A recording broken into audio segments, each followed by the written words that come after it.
Today we heard about new class tier sets, quality of life books that will work as if it was like a rune. So if your class has something that's really bothering you, like a rogue losing its combo points all the time, you're actually gonna no longer have to deal with that. We also got a ton of new runes announced for phase 2. We are learning that they are gonna ban GDKPs and they're dealing with botting in a more extreme way. Gnomeregan, we learned that it is a 10-man raid and we learn a ton about the loot that's in there and a lot more about the STV PVP event. Today, we got a ton of information from Blizzard in their preview of phase 2, and we're gonna hear even more next week, but I'm gonna try to break down everything that we heard about today, just kind of going through the blog post realistically. And bear with me, guys, of course, I have dyslexia, so like, I'm gonna stumble on things, but just bear with me. But this is what we all found out today, and it's really exciting. This was a great preview.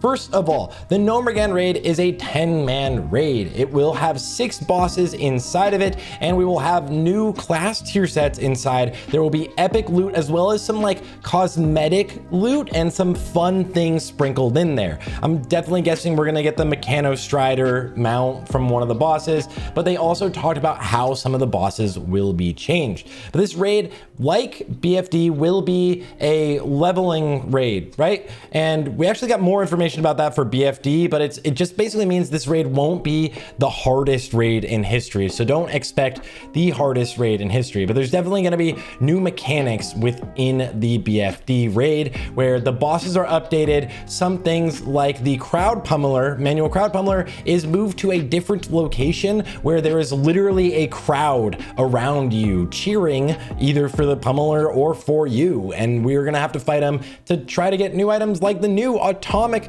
crowd pummeler, which the new automatic crowd pummeler, which is so much better than what we originally saw at BlizzCon. Actually, the 50% attack speed increase on a 3-minute CD, great. 3 minutes is kind of long if you're moving super fast, but like it's one use per like boss fight, right? So one use and 30 seconds is ridiculously long, so it's great. But also we got 69 attack power for feral druids on this thing, 22 strength and 8 agility. This is like absolutely god tier, by far better than anything we have at like level 60, I think, for druids. So this is absolutely insane.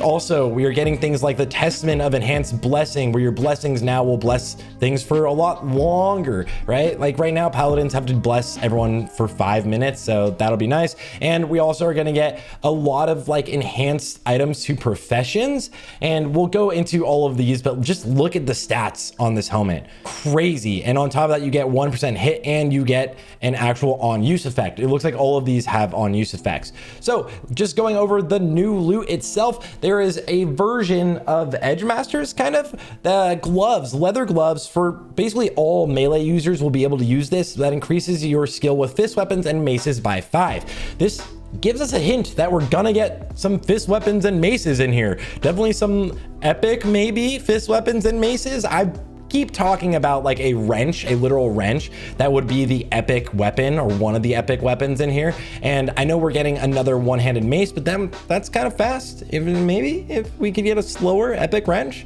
who knows?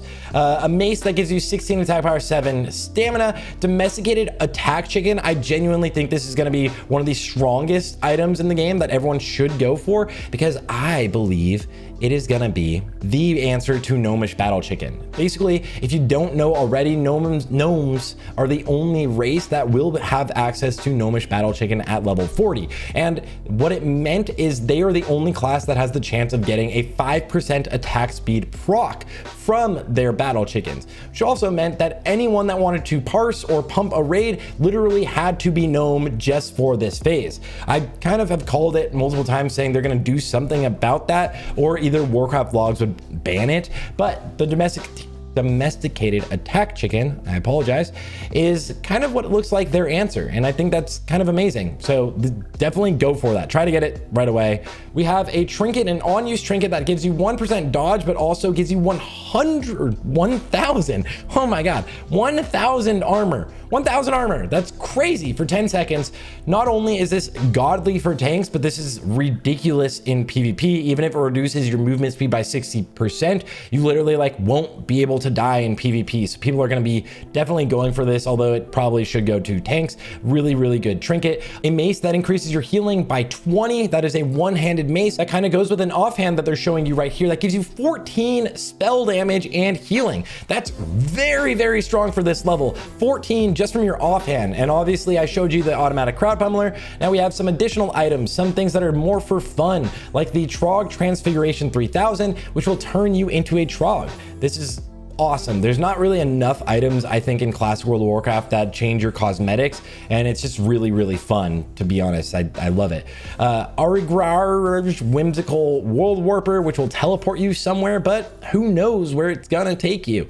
That's probably gonna be pretty fun when the first person figures it out, and I'm assuming there's probably gonna be like some sort of backfire mechanic that like sends you up in the air somewhere that like you have to die or something. We'll see. We'll definitely see. Radiant Ray Reflectors are epic goggles, sunglasses. They sound like literally sunglasses. So we're probably getting some sunglasses you can just rock out in the world and you're gonna look kind of dope. There's also gonna be more things. These are all just little teasers of what we have. Now, item sets are coming for each individual class, it looks like. So one thing that kind of hurt you right now was that if you didn't get like the boots to ever drop, which was actually used in this example, then you never were able to complete your tier sets. Well, they're also going to be giving us some tier set tokens. So power depleted boots would drop and you could turn them in for the tier set tokens. So the plate set giving you 7 defense, 16 attack power, and increasing your crit chance with spells and melee by 1. The cloth set giving you 1% chance to hit, 100 armor, and a chance to proc 40 extra spell damage. Now I would anticipate this is like a set literally for tanking warlocks, and I would anticipate like that they're gonna have different sets, because they actually mentioned it on Twitter saying that Holy Paladins basically didn't have a tier set of their own. And I think that we will have sets for each class or each like kind of armor type that actually is really, really good for you. And your attacks have 5% chance of restoring 100 mana. That's kind of nice. This is for shamans and hunters. That's actually gonna be a pretty fun one. But we are getting new item sets and the dungeon updates. This is one of the coolest ones. This is the quality of life things. So within the dungeons, 5-man dungeons, we will be getting things that will help you kind of enhance your class, kind of get rid of the quality of life qualms you have. Rogues with their combo points, like I mentioned earlier, and I've made an entire video going over all of the ones that I think we're gonna get. And so rogues being able to move your combo points between targets or hold on to the combo points on a target when you are actually like kicking something else. That's gonna be amazing, and that's our manual of redirect. Shamans being able to move your totems once you've placed them, totemic projection, and blessings being enhanced. I can also anticipate we're gonna get something like a mage table or of course the soul well. Also warriors with longer battle shouts. I'm not sure, but like priests probably won't have to buff people for like a third of their mana at one time for each individual buff. We're gonna get a lot of these quality of life things, and the nice thing is you'll actually get them from 5-man dungeons. You won't have to go into the raid to get these books, and they won't take up a rune slot. That is one of the most exciting changes I think that could possibly happen, and that's kind of what I was hoping for with like my video too, right? Now they also go over some runes for each of the classes. I have a full video that I released earlier that goes over all of these runes, but the runes are going into your belt and into your boot slots. So we are getting 2 new rune slots that are gonna happen, and I would anticipate we'll get 3 to 4 runes for each of those slots. I don't know if we'll get a new rune for our normal slots right now. I think it'll just be the belt and the boots, so that they don't just like compound add things and you don't get to use any of the runes you already had. It's just gonna make things a little bit better, like Eclipse for druids, where your crits with your wraths and your starfires, or your crit with wrath makes your next starfire crit, and your crit with starfire makes your next wrath crit. Hunters getting things like trap launchers or melee specialists, which is actually great. We're gonna have fully melee hunter builds that are viable, not like trolling your raid, because there's a lot of melee hunters right now and you're just, I mean, it's just doing it for fun, but like you're actually going to be a viable spec, which is going to be super fun. Warriors are getting Rallying Cry, increase all of the HP of your entire raid by 15% for 10 seconds. That's going to be a tank busting mechanic, but also this does suggest that we're getting things like proc-based systems, which is something we don't have in the game right now. But proc-based systems, let's just go to Warriors right now, and basically a proc that will allow their next slam to be instant cast. Also, if we go down to mages, where is it? Mages, a proc that will let their next arcane missiles cost 0 mana and be half the cast time. So it'll send out all of the missiles really, really fast. Okay.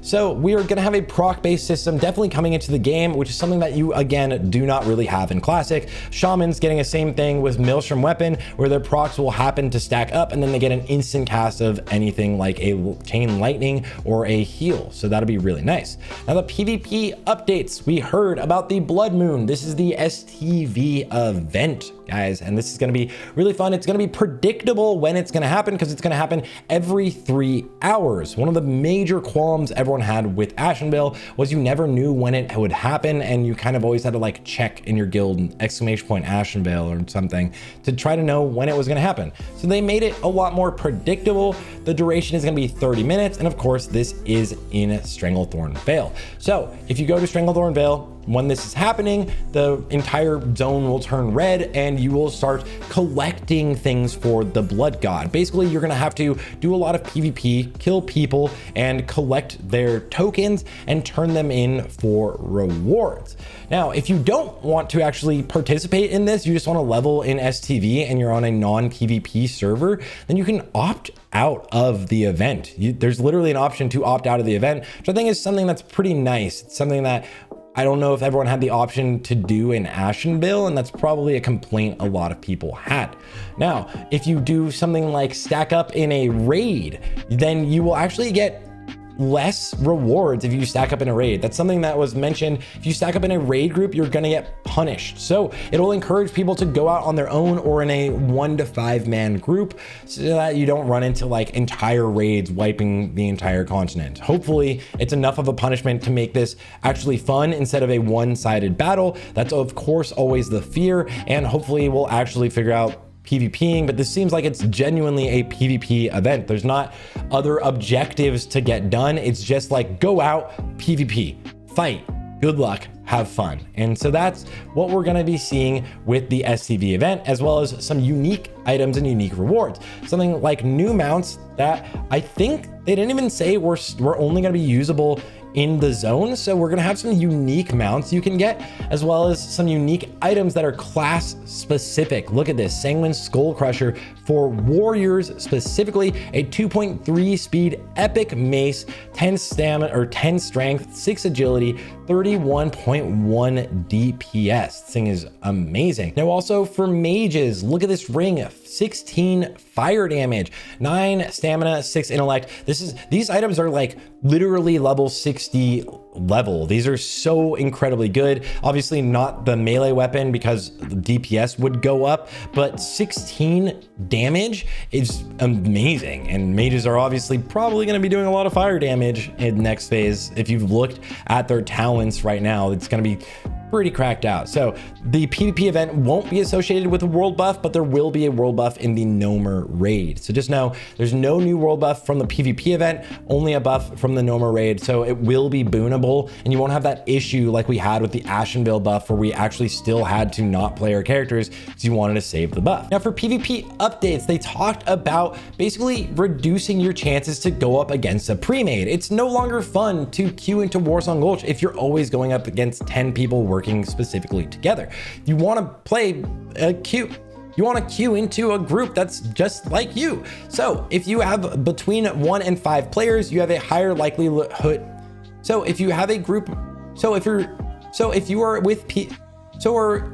with yourself or between 1 and 5 players, there is a more likelihood of you going up against groups that are under 5 players. And if you are more than 5, 6 to 10, there is a more chance or more likely chance of you going up against them. So there is a matchmaking system that's being implemented. There will be pre-mades versus pre-mades, but every now and then you still will get paired up and go against a pre-made so that you don't have a ridiculously long queue time. That's totally fair. Hopefully everybody enjoys this. I'm hoping this works out really well, but basically there is a matchmaking system that's going in. Now, Ashen Veil will go to a 3-hour timer as well with phase 2, and the weekly world buff will no longer apply to anyone above level 39. I should have mentioned the world buff from the BFD raid also won't apply to anyone above 39. I actually anticipated it would stop right at 26, but this is kind of nice. You can go back and get it, and this buff will be really, really useful for leveling. A 20% movement speed buff is just like ridiculously strong.